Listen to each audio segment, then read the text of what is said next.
principal energy level.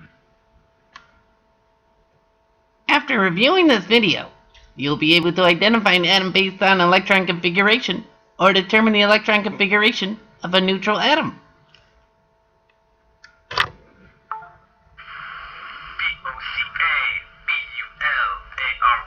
Vocabulary.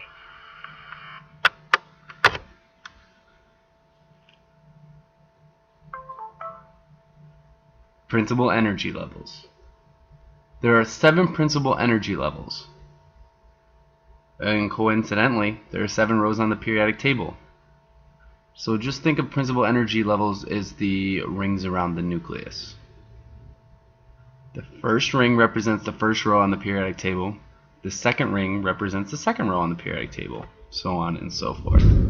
So with the example, we have our nucleus in the center, and then we have that first ring, which is known as our principal energy level. And then the outside ring is also known as the principal energy level. Orbitals. And that's just the areas of probability of finding an electron.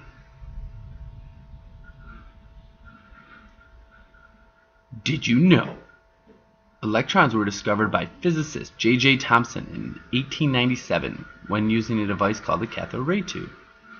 And eventually what happened is those cathode ray tubes were used in producing the images on the TV. Levels of the atom. Again, there are 7 levels, or 7 principal energy levels. So again, think rows of periodic table. Now, what we're learning about is the sublevels, and they're designated with letters found in each energy level. The number of sublevels is equal to the number of energy levels. So therefore, if we on our 4th energy level, we have 4 sublevels. So the sublevels are designated with the letters S, P, D, and F. So energy level number 1 has 1 sublevel, 1s. Energy level 2 has 2 sublevels, 2s and 2p. Energy level 3 has 3 sublevels, 3s, 3p, and 3d. And energy level 4 has 4 sublevels, 4s, 4p, 4d, and 4f. Writing an electron configuration. To write a configuration, you're going to need 3 things. The first one, the principal energy level. In this case, it's going to be the 1, so that tells us we're in the first principal energy level, or the first ring. The second thing you'll need is the sublevel, so that's your S, your P, your D, your F. And that in this case will be the S. And then the last thing you need is the number of electrons, or the exponent. In this case, we have an exponent of 2, so it tells us we have 2 electrons in the S sublevel, which is the first principal energy level. How to determine electron configuration based on an element. So we're going to use the element carbon. First, we need to figure out how many electrons carbon has. And so how do we find the number of electrons? That's right! Look for the atomic number! Which for carbon is... That's right! 6! So there should be 6 electrons. So we go to this little configuration chart. Carbon has 6 electrons, so we need to move 6 spaces. So 1, 2, 3, 4, 5, 6.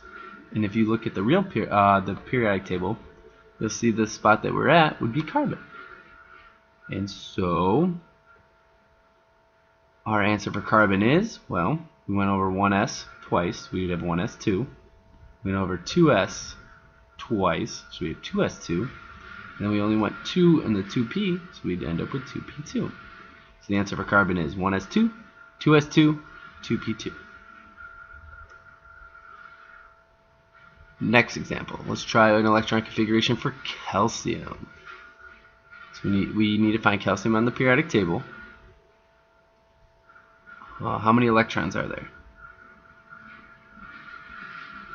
So remember, you need to first look for the atomic number, which for calcium is 20. So, since we have 20 protons, that's going to equal 20 electrons. And remember, that's for a neutral atom. So, now that we know we have 20 electrons, we'll have to move 20 spaces in order to get our correct electron configuration. So 1, 2, 3, 4, 5, 6, 7, 8, 9, 10, 11, 12, 13, 14, 15, 16, 17, 18, 19, 20. Okay. So now we just count up what we've gone over. So in this case, we've gone through two 1s's, so 1s2. We've gone over two 2s's, so we write 2s2. We went over how many 2p's? That's right, 6. So 2p6. How many 3s's have we gone over? That's right. So we'd write 3s2. Then how many 3p's did we go over? That's right, 3p6. And then the last but not least, the 4s would be 4s2. So we would write it as 1s2, 2s2, 2p6, 3s2, 3p6, 4s2. So now let's work the opposite direction. Now we're given the electron configuration and we need to find the element. So we have two options of doing this. We can, one, count up the exponents and move that many spaces, because the exponents is the number of electrons. And so if we add 2 plus 2 plus 6 plus 2 plus 4, we get an answer of 16. Good. And then the other option is just moving on the chart, and we'd move to the 3p4 spot. So let's move 16 spaces. 1, 2, 3, 4, 5, 6, 7, 8, 9, 10, 11, 12, 13, 14, 15, 16. And so we'll be left with S, which is also, that's right, what is it?